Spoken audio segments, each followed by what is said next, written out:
Bueno, ya está el título ahí, Internet y redes digitales. No quise quedarme con la pura, digamos, presentación sobre páginas web como inicialmente se me había encomendado. Yo soy Rafael, perdón.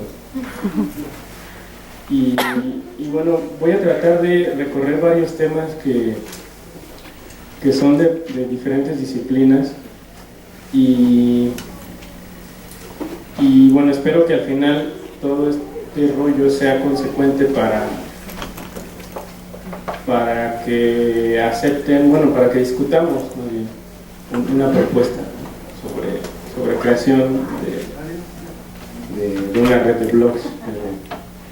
Bueno, vamos a iniciar.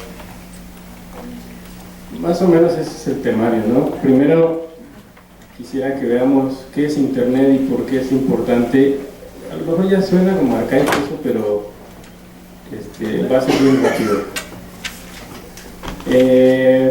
Cómo esto se relaciona con procesos de colonialismo y con otros temas sobre autonomía de los pueblos y demás. ¿Cuáles han sido algunas experiencias de incorporación de tecnologías de la información y comunicación en zonas rurales? Y, la propuesta que les digo, ¿cuáles serían como algunos requerimientos, por así decirlo, para la creación de estas redes? Y al final esta propuesta que espero que podamos discutir, ¿no? Si tiene sentido hacerlo o no.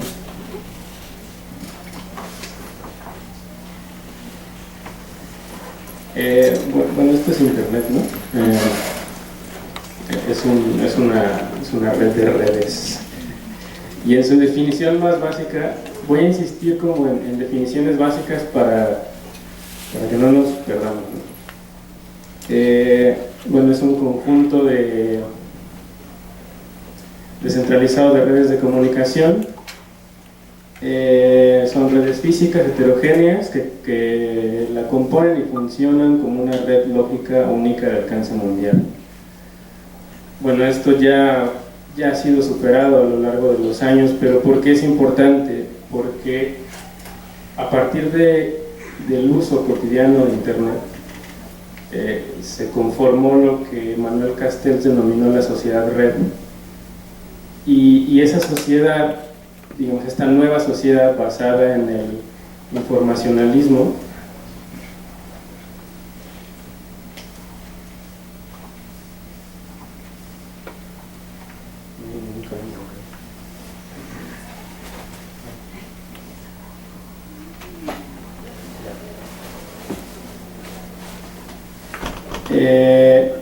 es una nueva estructura de sociedad basada en el informacionalismo, es decir,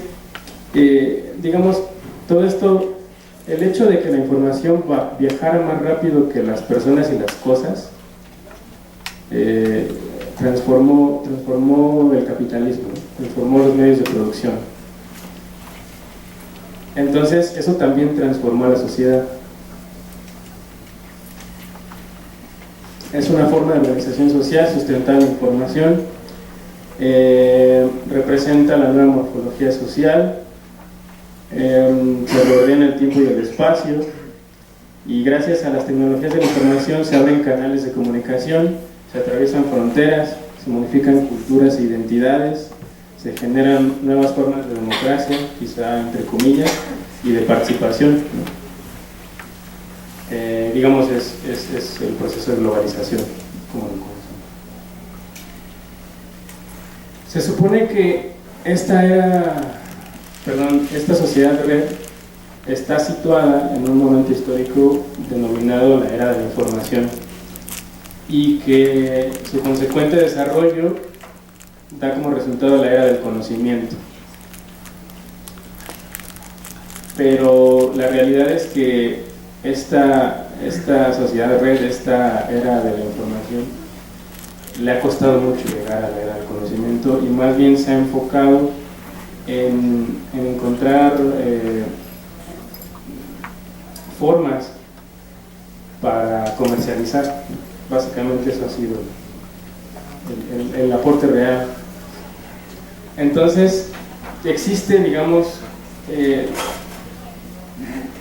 una forma de pensar, una política, una cultura que son dominantes y que forman una hegemonía, digamos, a nivel global, en esta globalización, en este proceso de globalización.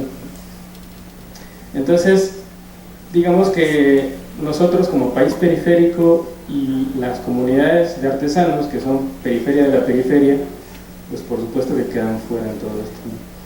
Pero es precisamente a partir de la información y el conocimiento cómo podemos aprovechar esta herramienta.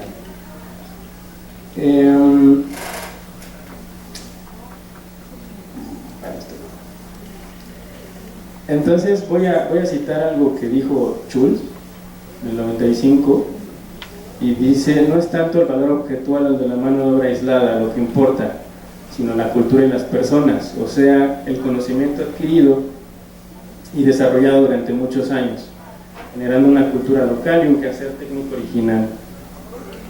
Lo fundamental es el conocimiento cultural técnico desarrollado, en algunos casos por más de 500 años, y lo que el artesano quiere decir cuando hace algo. Entonces, esto es conocimiento e información.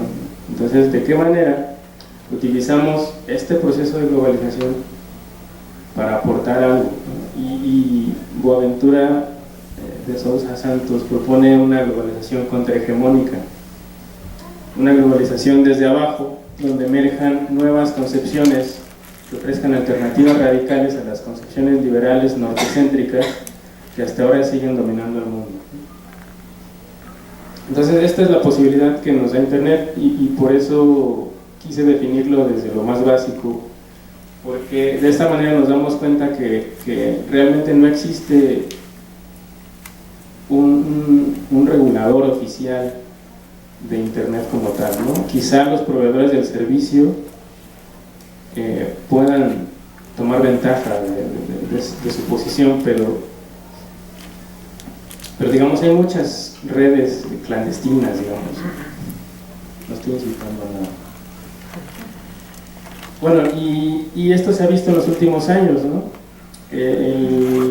La apropiación de estas formas de comunicación han articulado movimientos sociales, ¿no? El mismo Manuel Castells hace un par de años hizo un libro donde documentaba como 100 y tantos movimientos sociales del 2012, bueno, del 2010 por acá, donde se articulaban a través de Internet, ¿no? Básicamente redes sociales.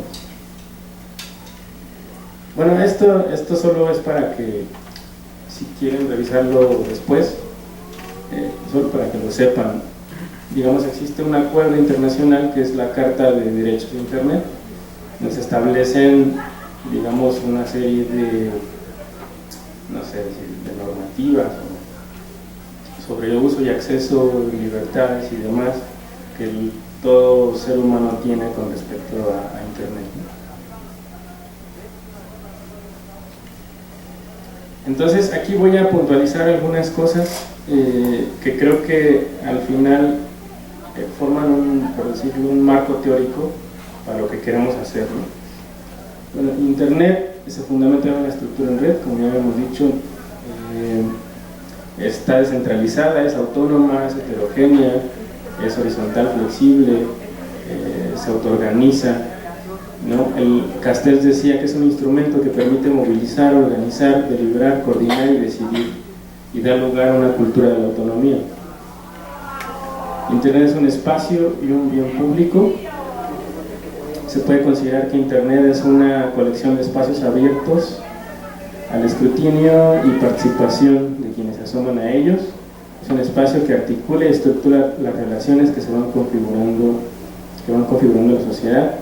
Es un espacio político, ¿no? Como todo espacio público, es un espacio político, donde se ganan o se pierden, digamos, terrenos a partir, o derechos a partir de la movilización política, o del actuar político. Se puede instrumentar el libre acceso a la información, la libre expresión y la libre comunicación. Internet permite estimular el desarrollo procomún. Creo que este concepto también es importante porque el procomún es un común denominador de las comunidades a las que van a hacer trabajo de campo, ¿no? Una definición básica de procomún son aquellos bienes, recursos, procesos o cosas cuyo beneficio, posesión o derecho de explotación pertenecen a un grupo o a una comunidad determinada. Es una producción entre iguales, un proceso social continuo que gira alrededor de valores compartidos. Se basa en estrategias evolutivas, autoorganizativas y no lineales. Bueno, Internet permite intercambiar y socializar el conocimiento y potencia la inteligencia colectiva. Una cita de Schultz: el cerebro funciona cuando se socializa. Y bueno, la inteligencia colectiva está coordinada en tiempo real y conduce a una movilización efectiva. El fundamento y objetivo de la inteligencia colectiva es el reconocimiento y el enriquecimiento mutuo de las personas. En la edad del conocimiento, la era del conocimiento, no reconocer al otro en su inteligencia es negar su verdadera identidad social. Bueno, al final es un rollo que dice que la inteligencia colectiva se va reproduciendo a sí misma, ¿no? Pero parte necesariamente del reconocimiento de la inteligencia del otro. Y por último, Internet moviliza el software libre y las licencias copyleft. Aquí, bueno, no me voy a detener mucho, solo quizá quien no conozca los términos, pues bueno, los googlea un rato, ¿no? Pero bueno, a pesar digamos, de estos puntos que son positivos y de los cuales hay que sacar provecho, existe una tendencia, ¿no?, que es consecuente con la hegemonía cultural de la que estábamos hablando, ¿no? Este es un mapa de las páginas de Internet y el tamaño significa, digamos, su preponderancia y el color significa su origen geográfico. Entonces, pues vemos ahí como las grandes empresas, y bueno, todas son de origen en Estados Unidos, ¿no?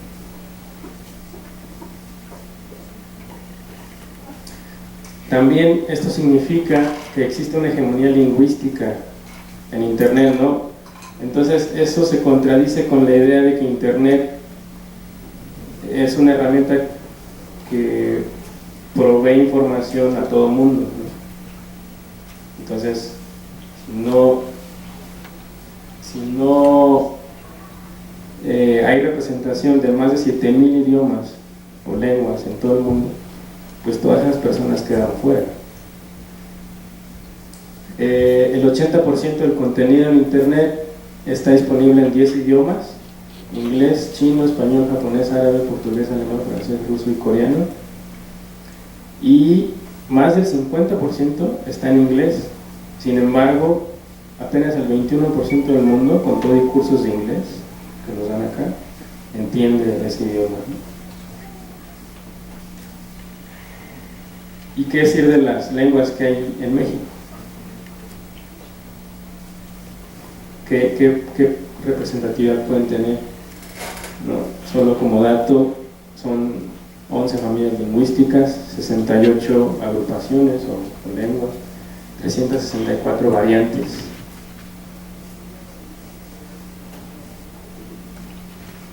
Y bueno,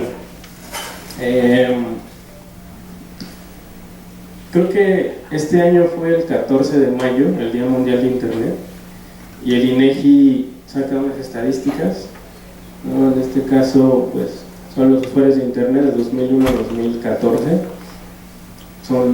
El año pasado éramos 47 millones de usuarios de Internet. Y bueno, el resto de la población está claro que no entra en este conteo, ¿no? ¿Cuál es el tipo de uso? Bueno, buscar información, redes sociales. Hace un año acceder a redes sociales tenía como 20%. Y bueno, esta gráfica creo que nos dice un poquito más, aunque es algo que en el fondo ya sabemos, ¿no? Hace mención sobre, por entidad federativa, qué porcentaje de la población tiene acceso a Internet. Y aquí ustedes, no sé si han hablado alguna vez con el profesor de a qué estados van a ir. Bueno, es muy probable que vayan tal vez a Chiapas, a Guanajuato, a Guerrero, Hidalgo, quizá Estado de México, Michoacán, Oaxaca, Puebla. Entonces, pues el porcentaje de usuarios de Internet es muy bajo. Eso es casi obvio. Y esta gráfica del INEGI la quise contrastar con el porcentaje de población en situación de pobreza, igual por entidad federativa. Entonces, está claro cómo es inversamente proporcional, ¿no? Entre mayor población en situación de pobreza, menor acceso a Internet, ¿no? Entre mayor acceso a Internet, menor población en situación de pobreza. Hay que tener en cuenta que, bueno, las estadísticas son estadísticas, ¿no? Puede fallar, a veces no están bien hechas las preguntas, o qué sé yo, o las maneras de determinar la pobreza pues son solo unas, las que establece el centro del país, ¿no? Entonces, y esta la quise también contrastar con el porcentaje de población que se autodenomina indígena por entidad federativa. Entonces vemos que hay una correlación de población indígena con población en situación de pobreza. Y esto pues no es nuevo, porque en el imaginario eso ya está así. O sea, la población que está sobre todo en el sureste, o bueno, en general en la periferia del país, y que es indígena, es pobre. Eso está ya establecido en el imaginario nuestro. Pero lo que quiero discutir es cuál es el origen de todo esto.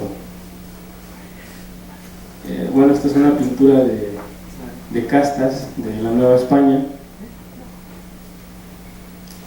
y bueno, existe desde entonces una correlación de las gráficas que vimos hace rato con las jerarquías que se establecieron en ese momento de género, de raza y de clase. Entonces, la situación de pobreza no es algo que se pueda solucionar, ¿no?, en un periodo sexenal, ¿no? Es una consecuencia histórica, ¿no?, después de cientos de años. Pero bueno, se puede mitigar. Y la realidad es que ese proceso colonial establecido desde los españoles, después de la independencia, se transformó en un colonialismo interno, es decir, se llevaban a cabo las mismas prácticas desde quienes ostentaban el poder hacia el resto de la población, ¿no? O sea, se establecieron, o más bien se mantuvieron las mismas relaciones de poder. Y son básicamente unas cuantas, ¿no? Los pueblos, minorías o naciones colonizadas habitan en un territorio sin gobierno propio.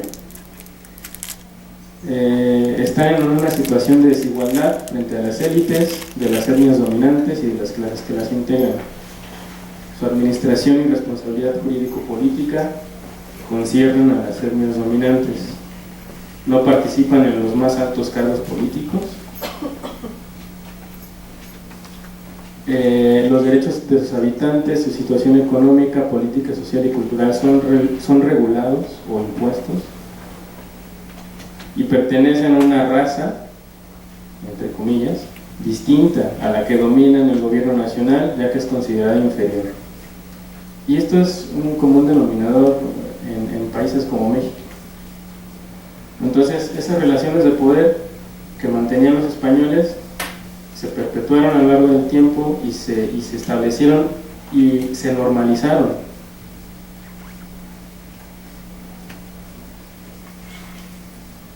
pertenecen a una cultura distinta y hablan una lengua distinta a la nacional. Esto es de Pablo González Casanova.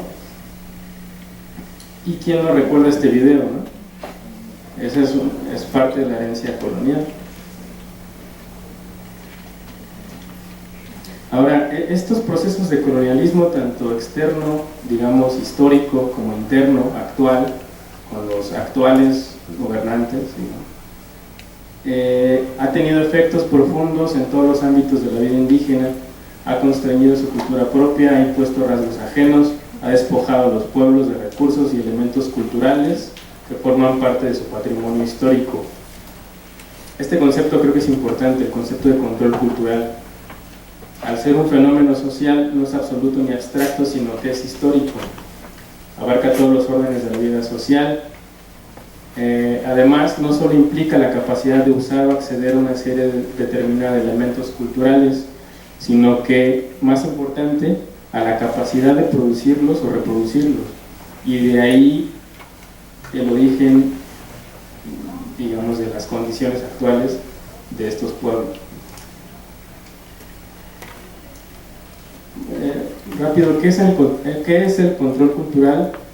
Es un sistema según el cual se ejerce la capacidad social de decisión sobre los elementos culturales, y los elementos culturales son todos los componentes de una cultura que resulta necesario para realizar todas y cada una de las acciones sociales, mantener la vida cotidiana, satisfacer necesidades, definir y solventar problemas, formular y tratar de cumplir aspiraciones.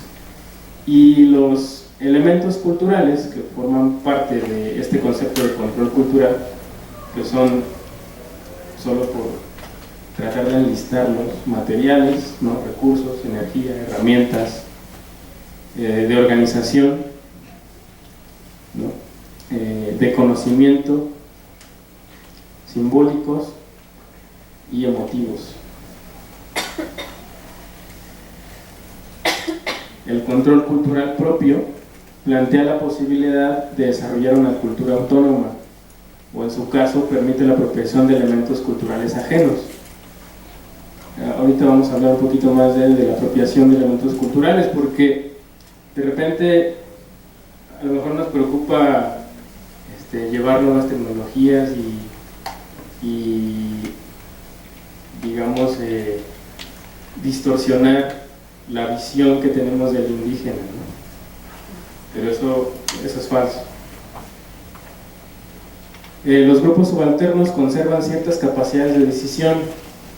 Estos pocos reductos de autonomía han permitido que sigan subsistiendo hasta el día de hoy.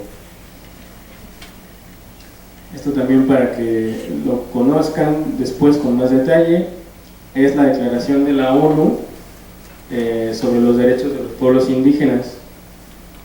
Y bueno, está muy claro cómo hablan de la libre determinación de estos, pero el problema es que a estos acuerdos internacionales les llaman leyes que no son vinculantes, es decir, que no obligan a los gobiernos de los estados a hacerlas valer, no solo las firman para salir en la foto y ya, ¿no? Y también la Constitución Política de los Estados Unidos mexicanos habla sobre eso en el artículo 2, pero le da a cada entidad federativa la responsabilidad, ¿no? Porque los estados son autónomos y entonces la federación no se quiere hacer cargo de esto, entonces nadie hace nada, ¿no? Entonces, sin control cultural propio no puede existir la libre determinación de los pueblos, ¿no? De cualquier pueblo.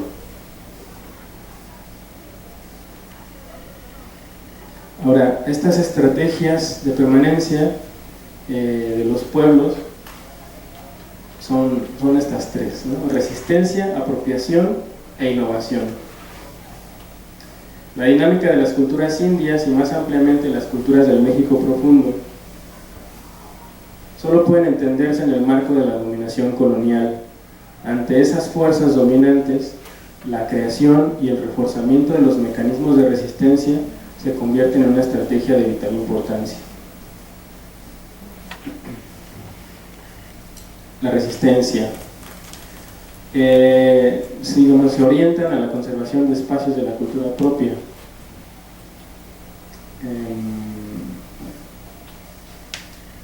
La apropiación es mediante hacer propios, ¿no?, los elementos culturales ajenos. En este caso, la teoría de control cultural habla de, digamos, la imposición de una cultura a otra. Y a partir de esa imposición, ¿qué tanto control o no tiene digamos, esa población? En este caso, son elementos culturales ajenos, como puede ser la chaquira, y cómo este grupo de artesanos de la Sierra de Puebla los apropia para expandir sus expresiones, ¿no?, en la ropa.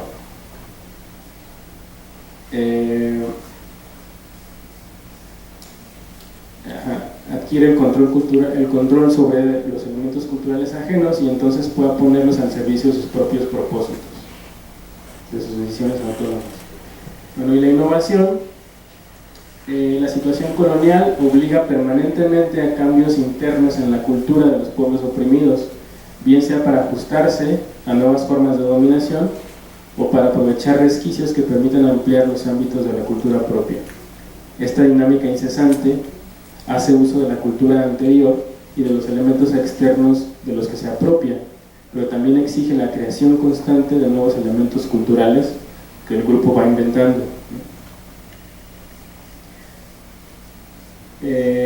Entonces es un proceso dinámico. Seguramente Marta les mencionó sobre este proceso de adaptar y dar, ¿no? Tiene que ver, se adoptan elementos culturales que no son propios, se adaptan para apropiarlos, y se dan cuando dichos elementos culturales se socializan con otros grupos. Y es así como funcionamos.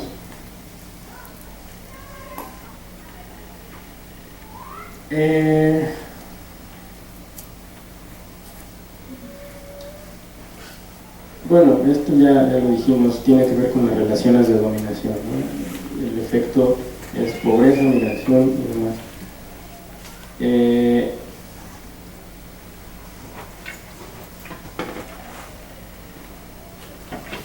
Entonces, un ejemplo de políticas públicas para mitigar la pobreza. La superación de la pobreza y la subordinación política solo pueden lograrse mediante el empoderamiento, la cual se puede iniciar con el desarrollo de poder político, pasando por el empoderamiento comunitario. ¿Para qué? Para obtener control cultural y autonomía.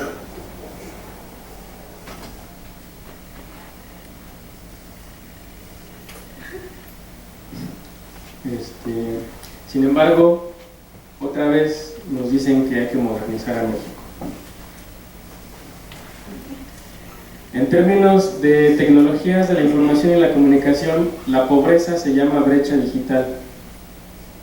Y bueno, es de muchos tipos esta brecha, porque tiene que ver con mercados, tiene que ver con accesibilidad y tiene que ver con, digamos, operabilidad de los usuarios respecto a esas tecnologías. Sin embargo, ahí vamos a ver al final algunos proyectos que son interesantes, ¿no? También de repente me llega esto al correo, esto es inclusión digital, no, esto no es inclusión digital, ¿no?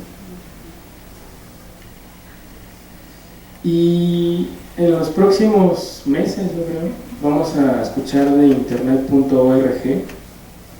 Tal vez alguno de ustedes ya sabe de esto, es el proyecto de Facebook para llevar internet a los más pobres del mundo. Y bueno, apenas en la Cumbre de las Américas de Panamá, todo el mundo se tomó la foto con Mark Zuckerberg, ¿no? Hasta nuestro líder. Y bueno, el problema de internet, bueno, internet.org funciona de la siguiente manera: van a repartir celulares a todo el mundo y van a poder bajar una aplicación. No van a ser, yo creo, celulares como inteligentes, no van a ser los anteriores que sí tenían conexión a internet. Entonces descargas la aplicación de internet.org y eso te da acceso a un catálogo de páginas, y los datos que se utilizan para entrar a esas páginas no los paga el usuario, sino los paga la publicidad, los paga el proveedor del servicio, etc. Entonces, por ejemplo, esto ya se está llevando a cabo en países de África y en India en concreto. Muchas empresas decidieron ya retirarse de internet.org porque el hecho de que te ofrezcan un catálogo determinado de páginas que puedes visitar, digamos que va en contra de una regla de oro, por así decirlo, de internet, que es la neutralidad de la red. Y eso quiere decir que tú puedas acceder a donde tú quieras, ¿no? Entonces, imagínense cuáles serían las páginas que la gente podría entrar aquí si se lleva a cabo esto, ¿no? Sí, exactamente. Es más, Uno TV. Bueno, cada quien elige por eso qué visitar, ¿no? Pero esa va a ser la oferta que va a estar. Y por supuesto, a Facebook.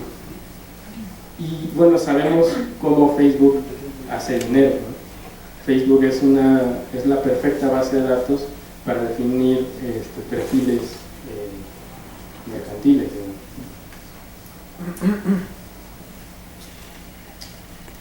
Y sin embargo, otras iniciativas como Libre Internet para Todos, ¿no?, que ha estado ya desde hace varios años tratando de instalar un super Wi-Fi, ¿no?, que llegue a las comunidades más remotas, que está así como volado, pero que en otros países ya se está llevando a cabo. Pues no los pelan, ¿no?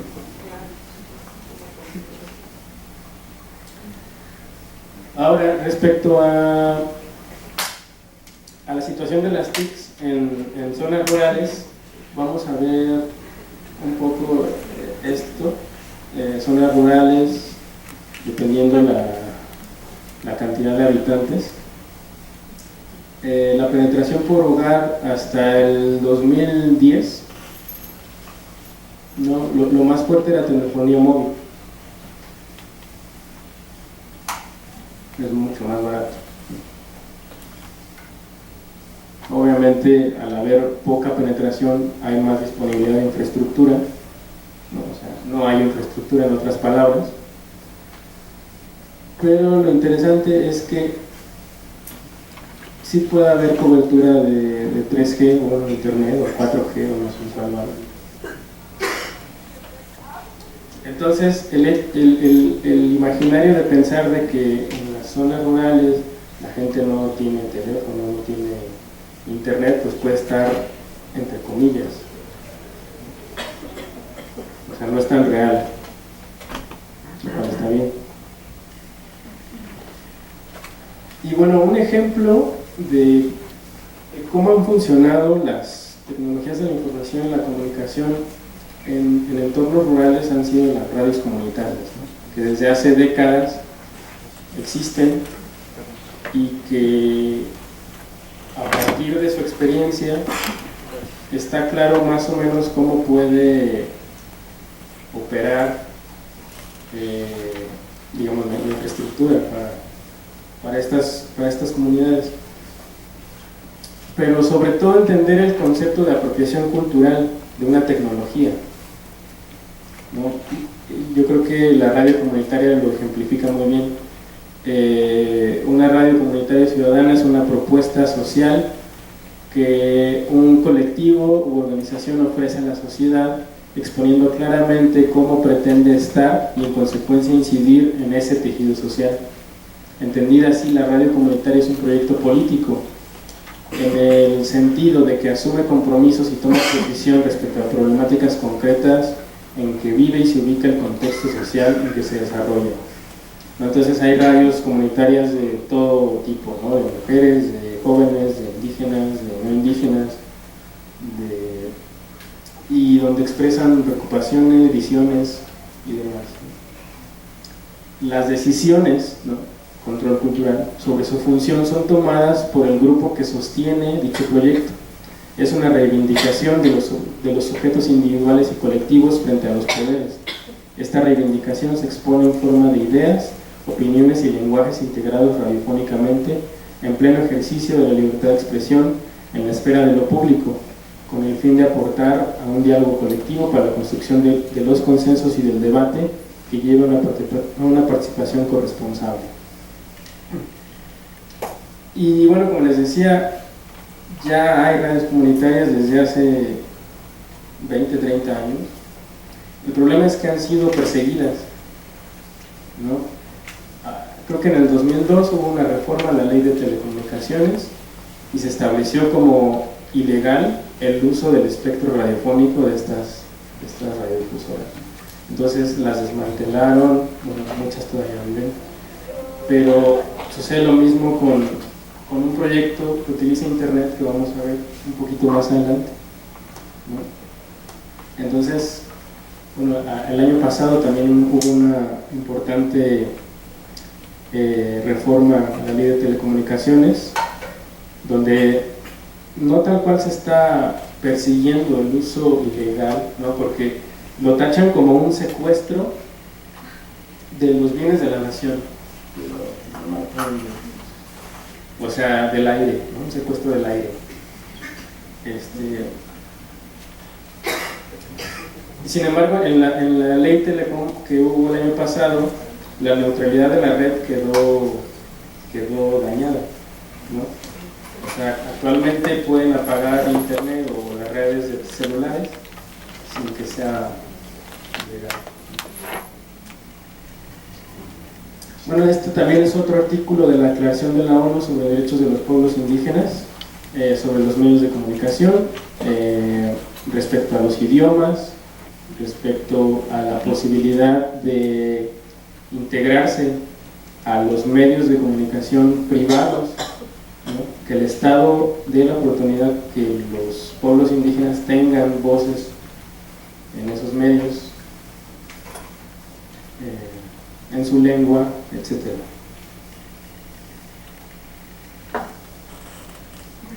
Bueno, hablar de apropiación social significa que los recursos de Internet ayuden a resolver problemas para la transformación de la realidad. En este sentido, la evidencia de la apropiación no es el uso de estas nuevas tecnologías, sino los cambios que éstas produjeron en el mundo real. La técnica no se considera de manera separada de la cultura, sino una forma de expresión de la misma. La apropiación social de Internet enlaza la innovación técnica, el orden simbólico y la escala de lo cotidiano. Estos son los compañeros del Prombia, y quizá valga la pena hacerse esta pregunta que Paulo Freire trataba de desarrollar en los 70s. ¿Extensión o comunicación? Dice, nos parece que la acción extensionista implica la necesidad que sienten aquellos que llegan hasta la otra parte del mundo, considerada inferior, para a su manera normalizarla, para hacerla más o menos semejante a su mundo. El término extensión se encuentra en relación significativa con transmisión, entrega, donación, mesianismo, mecanicismo, invasión cultural, manipulación, etc. La educación es comunicación, es diálogo, en la medida que no es la transferencia de saber, sino un encuentro de sujetos interlocutores. La comunicación verdadera no es la transferencia o transmisión de conocimiento de un sujeto a otro, sino su coparticipación en el acto de comprender. Entonces, hay que preguntarnos si es que hay un proyecto de integración de TICs en zonas rurales, en zonas de comunidades indígenas. ¿Cómo es esa instrumentación?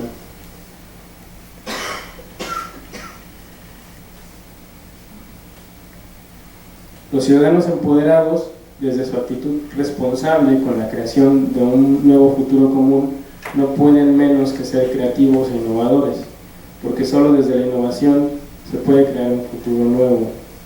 Es el empoderamiento el motor que inicia el proceso de acción y progreso social responsable. La ciudadanía empoderada puede y asume su responsabilidad en el desarrollo de la innovación tanto tecnológica como social, y esta innovación sirve a su vez para incrementar el empoderamiento de esta misma ciudadanía. Es decir, la tecnología, si se utiliza y no empodera a la gente, que además es un concepto complicado, solamente va a repetir las mismas formas de relación, o sea, va a ser eficiente lo mismo que ya se ha hecho siempre. En cambio, cuando la gente decide realmente cómo utilizar y qué hacer con estas nuevas tecnologías, crea otras formas, no solo repite. Y bueno, también las TICs deben servir para instrumentar procesos interculturales, o sea, reconocernos diversos, o sea, entender que México se constituye de muchas nacionalidades, de muchos orígenes, de muchos procesos históricos, ¿no? Entender o tener capacidades para organizarnos y conocer otros contextos, otros significados, otras formas de ser, de pensar, de hacer y de construir conocimiento. No sé si se enteraron de un estudio que hicieron en una universidad de Estados Unidos sobre el genoma mexicano. Bueno, lo que al final lo que concluyen es que el genoma de un yaqui de Sonora es más diferente, el genoma, comparando el genoma de un yaqui de Sonora con un maya de Quintana Roo, es más diferente que entre un asiático y un europeo de Europa Central. Es más diferente. Y también estudiaron la composición genética de varias ciudades de México en donde la gente se asume a sí misma como mestiza. Y lo único que decían era, la gente se sorprende de entender, de ver y de saber que su composición genética tiene mucho más de genes indígenas de lo que piensan.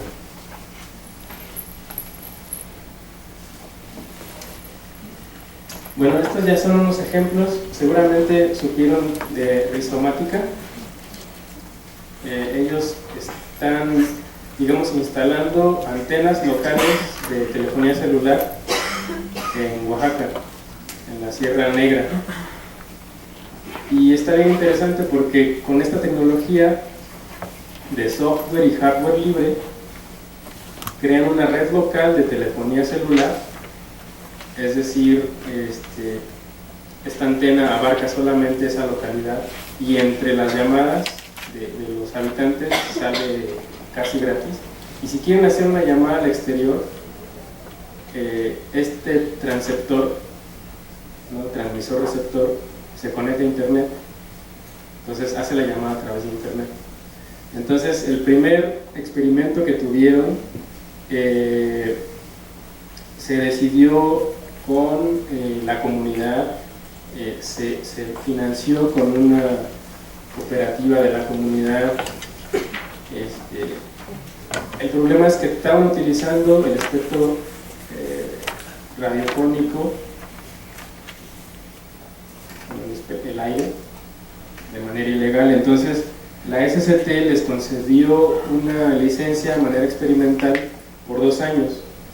Y lo último que me enteré es que ya iban por la 10ª estación. Entonces, al final es una alternativa que la propia gente está decidiendo instrumentar en sus localidades y que les es útil. Además, la gente, cuando sale a la cabecera municipal, su forma de comunicarse es a través del celular. Entonces ya tienen celular, lo que pasa es que la señal no llega a sus localidades. Así la mayoría, como el 80%, decían que la gente ya tenía un celular cualquiera. Bueno, este es otro proyecto de Eugenio Tiseli que estuvo aquí hace 2 años. La idea es documentar con audio y foto diferentes procesos, ¿no? Entonces hubo un experimento en una aplicación en Tanzania, en Oaxaca, en Medellín, Colombia y bueno, aquí en el Valle de México. Entonces es una especie de red social en donde lo importante son los conocimientos que se pueden ir documentando y cómo otros usuarios van aprovechando esos conocimientos, ¿no? En el caso de los ojos de la milpa en Oaxaca, la idea fue muy concreta y fue documentar el proceso de cambio que hubo en los modos de producción agrícola.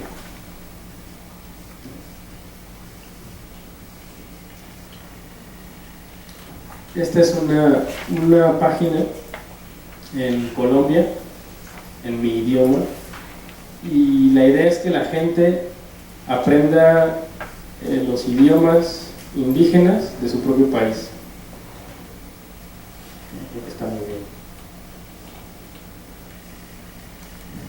Y este otro, Indios Online, es una página en Brasil en donde son las comunidades de indígenas las que se comunican unas a otras a partir de este medio, sobre todo las que han entrado en conflicto, una especie de mediador entre los conflictos de las comunidades.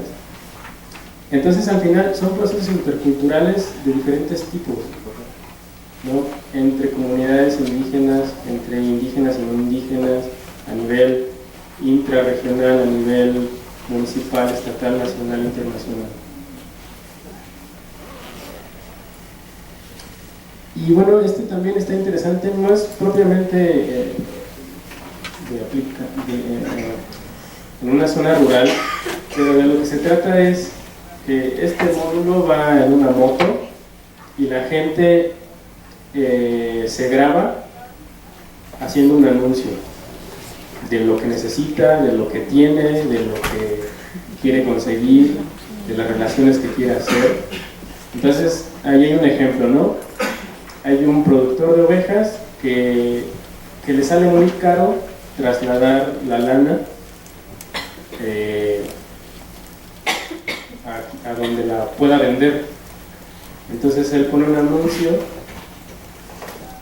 después se entera otra persona que hace muebles y otra persona que es una investigadora y está desarrollando un nuevo polímero a partir de la lana de ovejas. Entonces al final se crea una convergencia, digamos, de diferentes actores en diferentes contextos para desarrollar un proyecto. Bueno, ya vamos a terminar. Aquí voy a puntualizar algunos requerimientos, les llamo yo porque cometí el error de estudiar diseño industrial. Entonces, son como pautas que yo recomendaría seguir cuando se implementen tecnologías de la información y la comunicación en zonas rurales, específicamente en comunidades indígenas. Debe partir necesariamente de su cosmovisión, ¿no? De su historia, de su memoria colectiva, de su identidad, de su patrimonio, de sus bienes materiales y recursos, de su organización social, de su uso y ejercicio del poder, sus conocimientos, valores, saberes tradicionales, sistemas de educación, códigos, mecanismos de comunicación, entendimiento, religión, creencias, sentimientos, normas y costumbres, tradiciones, incluso disensos, elementos relevantes que surgen de su propia matriz cultural. Debe propiciar la apropiación de estas tecnologías por parte de los artesanos. Debe emplear lenguajes, conocimientos e interfaces asimilables. Debe promover el empoderamiento y autonomía de las comunidades. Les debe otorgar control total sobre los contenidos y usos que ellos consideren relevantes. Por ejemplo, desarrollar estrategias para el rescate, revitalización, desarrollo, promoción, gestión y o vinculación de su cultura local, poniendo énfasis en la producción artesanal. Debe promover entre la sociedad en general, debe promoverse como una herramienta de pedagogía intercultural, propiciando diálogos de conocimientos y saberes, diálogos para la colaboración y la cooperación, diálogos para la solidaridad y la reciprocidad, diálogos para su vinculación equitativa con instituciones gubernamentales y ONGs. Debe promover la interculturalidad en varios niveles y alcances: nivel comunitario, transcomunitario, regional, nacional, internacional, etc. Debe respetar e incentivar formas de expresión libres y originales, fomentar el uso de las lenguas tradicionales y sus propios mecanismos como la tradición oral, estar abierta a todos los formatos multimedia, viable tecnológicamente y basada en los recursos reales de la comunidad, saber cuáles son los recursos y herramientas tecnológicas que se pueden incorporar al proyecto. Debe emplear plataformas, debe emplear las plataformas más adecuadas para dichos recursos, ¿no? Debe entender y promover conocimientos técnicos y saberes tradicionales que se expresan en el objeto artesanal, no solamente vistos como mercancías para hacer e-marketing, e-commerce y business. Ahora la propuesta. Bueno, aquí sí me gustaría que podamos discutir, ¿no? Si tiene sentido hacerlo o no. Digamos, con qué tiempo contamos, cuáles son nuestros recursos, cuáles son nuestros conocimientos para llevar a cabo algo. Entonces, la propuesta es como crear una red de blogs, ¿no? ¿Y por qué blogs? Porque son gratuitos y porque al crear una cuenta en Google, pues ya tienes acceso a muchos servicios, ¿no? Entre ellos a Blogspot. Entonces, con una sola cuenta se puede armar un blog más o menos decente y en poco tiempo. Ahora, desarrollarlo en base a todo el choro que dije anteriormente. ¿Cuáles son los antecedentes que tenemos? Pues del año pasado se creó un blog por cada comunidad. El problema es que no todos lo terminaron, muchos apenas lo empezaron. Entonces, si ustedes aceptan esto requiere un compromiso. Lo segundo es que esto puede funcionar como unas wikis. O sea que a partir, si vamos a repetir, o bueno, si el PROMVIA va a repetir en comunidades, se puede utilizar lo que ya está creado y actualizarlo, o si no sirve, pues volverlo a hacer, o si es específico de un tema, pues crear algo paralelo. Entonces la idea es que ustedes puedan desmentir o reafirmar todo lo que dije anteriormente cuando ustedes estén en comunidad y que puedan conocer la situación real de las TICs, ¿no? Hasta dónde ellos pueden ejercer ese control cultural sobre estas tecnologías concretas.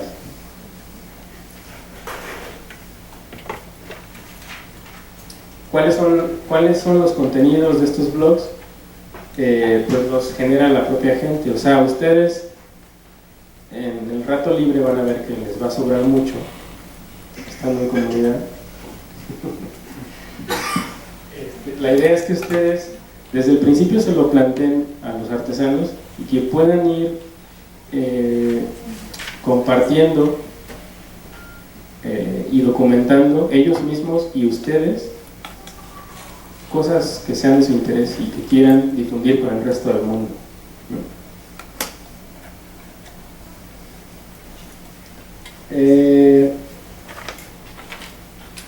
Obviamente estarían centrados en la producción artesanal, ¿no? Procesos productivos, usos y significados, morfologías y tipologías, datos de contacto. No sé si alguien ha usado esto de 1, 2, 3, alguna vez, 1, 2, 3 catch, de esto. Es que está bien chafa el internet de aquí, pero la idea es que hay un objeto y ustedes toman fotos alrededor de él. Suben esas fotos y se crea una malla no un modelo tridimensional del objeto. Está bien padre. A veces no sale tan bien, pero está muy padre. Y yo estoy haciendo un proyecto que se llama Artesanías de México. Entonces, estoy tratando de documentar de esta manera todas las artesanías que tengo en mi casa. Entonces, si ustedes, por ejemplo, se topan con algo que a lo mejor es muy costoso, muy pesado, no se lo van a traer, es único en el lugar, lo pueden documentar de esta manera y la gente lo va a poder, digamos, manipular en 3D. Entonces, puede ser interesante. Después que les pasen la presentación, visitan ahí lo que estoy haciendo, y es un video donde se explican cómo se usa. También los contenidos pueden estar centrados en el contexto de la comunidad, es decir, mitos y leyendas, historias del pueblo relatadas por ancianos, grabar audios, hablar sobre sitios naturales o históricos, que la gente haga periodismo, o sea, ellos mismos que hagan periodismo, y sobre sus expresiones culturales, celebraciones, festividades, gastronomía, tecnologías propias que ellos van inventando, actividades productivas, etc. También les quería mostrar el tráiler de este documental, pero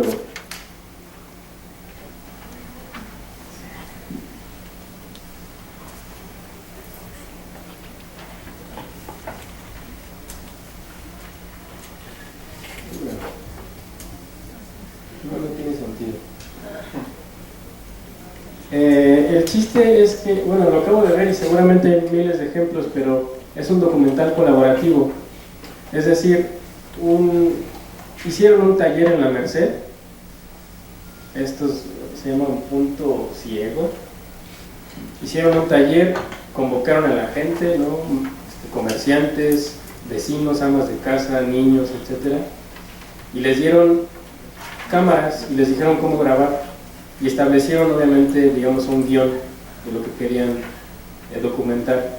En este caso es un plan de rescate que está impulsando el gobierno del DF y que en el fondo es un proceso de desplazamiento, ¿no?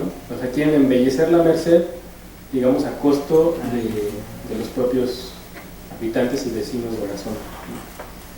Entonces, bueno, es contradictorio. Entonces, algo así, o sea, lo relevante de este documental es que no es el documentalista que llega como una visión externa, a veces muy acertada, a veces no tanto, digamos, retratar una realidad concreta, sino que la propia gente, los propios sujetos de esa realidad son quienes documentan todo ese proceso.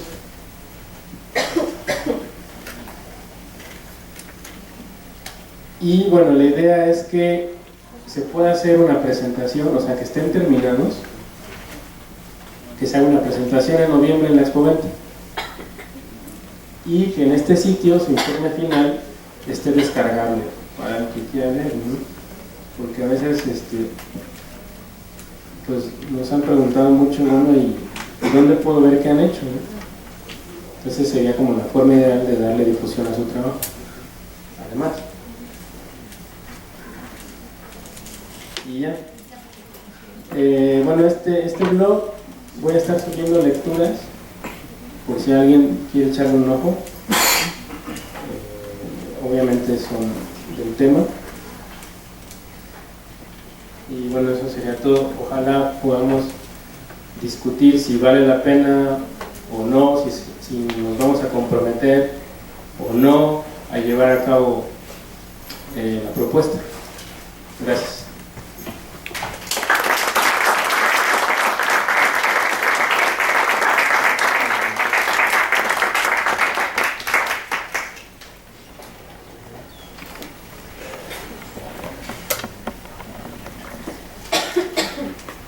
Ya se lo dio.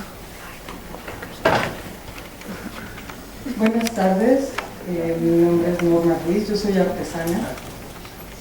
Vi en el Facebook, porque lo sigo por todos lados a ustedes, vi esta ponencia y pues quise ver de qué se trataba. Entiendo que es para la realización de su proyecto.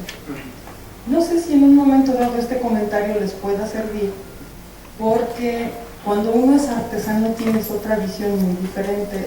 Gracias a Dios yo tengo la visión de los mejores dos mundos, que es el diseño industrial. Yo estudié diseño industrial, Fernando Schutz, con mi profesor cuando todavía el piso estaba caliente, hace mucho tiempo, y siempre me ha gustado el vidrio, siempre me ha gustado el concepto de la artesanía, y me dediqué a la cuestión de la artesanía en vidrio, y bueno, me certifiqué en el INBA. Algo que me he dado cuenta con respecto a la artesanía es que de repente, aunque estemos en la ciudad, o sea, ahorita yo lo veo, ¿qué pasa con estas comunidades indígenas? Si nosotros, como artesanos urbanos, estamos en un limbo, que tenemos todas las redes sociales, toda la comunicación, tienes un producto de calidad muy interesante y sin embargo, ¿qué? ¿El MAP? Actualmente, por ejemplo, después de un esfuerzo bien fuerte, se hizo una innovación del alebrije iluminado, no sé si lo han visto.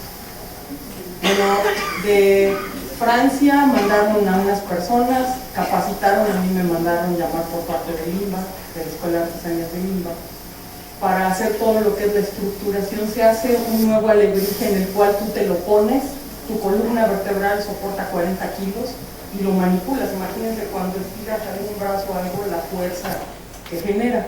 Este alebrije se prende, es en la noche y tiene toda la iconografía de un alebrije. Actualmente está en Londres. Platicándoles todo esto un poquito disperso, a veces pienso si sería interesante que ustedes voltearan su mirada hacia los artesanos urbanos. Porque bueno, los artesanos que tienen toda una cosmovisión, como por ejemplo Chignahuapan, por decir algo, tienen toda una historia que les da un back. En el caso del artesano urbano no lo hay. Hay una búsqueda de identidad, hay una búsqueda de colocarte, para no quedarte con la artesanía hippie o con manualidades. Y realmente hay gente muy valiosa aquí.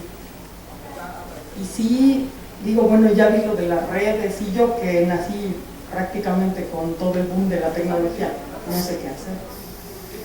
Ok, les van a poner en las manos, uno es un buen oficiante como artesano, y de repente dices, bueno, yo estoy acostumbrado a meter las manos en mi obra, en mi cosmovisión, y luego cómo lo proyecto, dónde lo proyecto, para qué me sirve, qué puedo yo sacarle una ventaja de desviar mi atención de estar produciendo como artesano a meterme a esto, ¿ok? Sí se documentan procesos, sí se documentan una serie de cosas, pero como artesana, ¿qué te trae? Porque el vivir de la artesanía es muy difícil, hay que entender cómo a la gente le tienes que explicar las horas y horas de proceso para un objeto, para que te digan, rebájale, ¿no? Menos, ¿no? Y sin embargo lo sacas al extranjero, que actualmente es lo que ya estamos pretendiendo hacer, y te lo compran bien. Entonces, ¿qué puede suceder con esto? Ahorita estoy teniendo la iniciativa de poner una página, muy simple ponerlo, no es todo comercializar, sino me llama mucho la atención que de alguna manera ustedes que están metidos en la academia, sí están viendo la cuestión de procesar, de lo que es documentar procesos ancestrales. Por ejemplo, en el vidrio se está perdiendo la grisalla. Pues nada más decirles que volteen también hacia acá.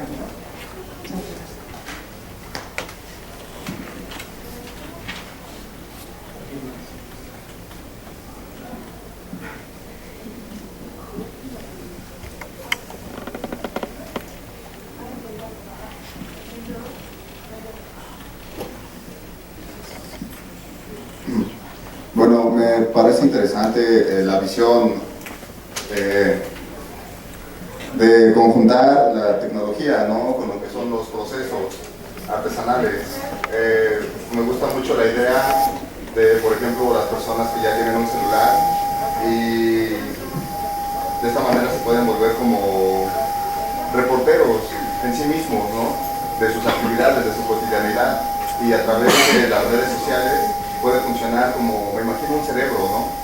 Y las conexiones que se establecen así como neuronales, ¿no? De esa manera cómo trabajan, cómo funcionan, y de esta manera se genera un conocimiento que ya es en sí una identidad bastante fuerte del país, ¿no? O bueno, de las regiones o de lo que se quiera trabajar, ¿no? Se pueden ver demasiadas capas de un mismo fenómeno. Entonces, en ese sentido, pues a mí me parece muy pertinente y pues sí lo apoyo el proyecto. ¿Alguien más? Gracias. Bueno, ¿sí se escucha? ¿Sí? Pues igual así, ¿no? Bueno, pues felicitarte por la presentación. Mi nombre es David Cruz, profesor de aquí de la UAM, pero del Departamento de Administración. Se hace interesante esta visión, esta propuesta que nos haces y que haces a la comunidad de cómo acercarse tal vez dos mundos distantes, las TICs, las tecnologías de la información y la comunicación, y el trabajo de los artesanos, ¿no? Y también el trabajo que haces de análisis y reflexión de los paradigmas teóricos que te permiten poner una posición que desde luego yo comparto, el hecho del control sobre la cultura, de los procesos de dominación cultural, etcétera, que son invariables en estos procesos de desarrollo cultural. Y la propuesta que es al final de los blogs, ¿no? Como una propuesta, pero lo entiendo en el contexto de Promdia, ¿no? En el contexto de cómo se podría hacer un espacio en el mundo digital de la actividad que está siendo dirigida por el Dr. Schultz. Ahora mi pregunta, porque me llamó la atención el título de la ponencia y de la plática, es con relación a qué alternativas en el mundo digital, ¿no? Podría haber para este otro mundo que sería el mundo artesanal, el mundo de las comunidades indígenas, etcétera, que como lo planteabas están siendo excluidas de este mundo digital en cierto sentido, y del digital, el económico y muchos otros campos, ¿no? Las propuestas, mi pregunta ya en concreto sería si las propuestas, además del blog, irían hacia otro sentido, ¿no? De cómo tomar terreno en este otro mundo que es el digital, por ejemplo en la creación de redes sociales, ¿no? Que lo planteabas ahí claramente en el mapita donde mencionaban quiénes son las empresas más importantes a nivel mundial y qué origen tienen, ¿no? Facebook, Google, etcétera. Eso también tiene implicaciones en la creación de cultura, como lo mencionabas, pero también en los procesos de economía, ¿no? En las transacciones. O sea, también plantea una dominación en las transacciones económicas, ¿no? Que tampoco están fuera los artesanos de eso, y se planteaba una especie de necesidad también de sobrevivir, de traer recursos, ¿no? A las comunidades, y pareciera una dicotomía de decir, bueno, si forman parte de una comunidad, no deben de estar orientadas al mercado, ¿no? Pero sin embargo, parece ser que tal vez esa orientación hacia el mercado no debe ser con los valores occidentales o que se plantean desde el capitalismo, ¿no? Pero sin embargo eso quiere decir que también hay la necesidad de producir, hay la necesidad de vender, hay la necesidad de comercializar, ¿no? Creo que haciendo esta distinción se podrían encontrar alternativas para que en los espacios comunitarios de artesanos se pueda generar otro mundo alternativo dentro de lo digital. ¿Por qué no hablar de una red social de productores artesanales, ¿no? Como se está haciendo, por ejemplo, en los chinos, que ya no quieren hacer su red social a partir de Facebook, ¿no? También por el control de la información que eso implica en sus ciudadanos. O YouTube, ¿no? Una especie de portal de videos, pero hecho con servidores originarios en México, ¿no? O que sean administrados desde acá, ¿no? Coordinados desde la academia o desde algunos puntos, para que se generara un mundo alterno, ¿no? Esto tiene grandes implicaciones, ¿no? Porque la red como tal no está centralizada, aunque se tiende a centralizarla, ¿no? En ciertos aspectos. Y la otra cuestión es la idea del externo, ¿no? Que llega a las comunidades para dar este tipo de soluciones o este tipo de propuestas, ¿no? Como tal soluciones. Y esto me recuerda a la conferencia de Marta Turó, que comentaba de las culturas híbridas, ¿no? Citando a Canclini, ¿no? La idea de que las comunidades tampoco son estáticas, ¿no? Y entonces tienen esa posibilidad de abrir ciertos puntos de anclaje o ciertos puntos de intercomunicación. Tal vez es la forma en que llegamos para hacer esos canales de comunicación, los que a veces nosotros mismos cerramos, ¿no?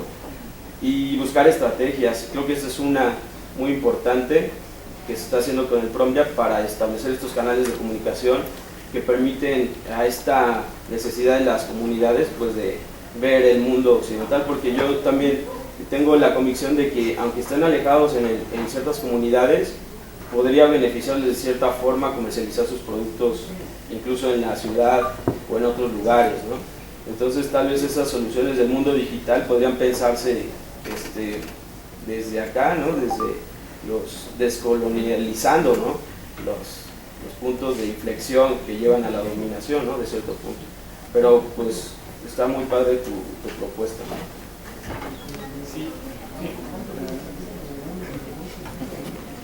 Bueno, y esa pregunta, ¿sería posible o sería viable hacer un Facebook de artesanos, un YouTube, que no se llame YouTube obviamente, y todo un mundo paralelo? Sí, bueno, digamos que mi primer objetivo es como tratar de provocarles algo, ¿no? O sea, y que tenga un sentido hacia algo. Es decir,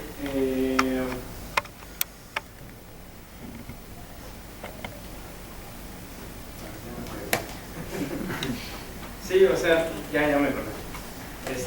Esta provocación finalmente puede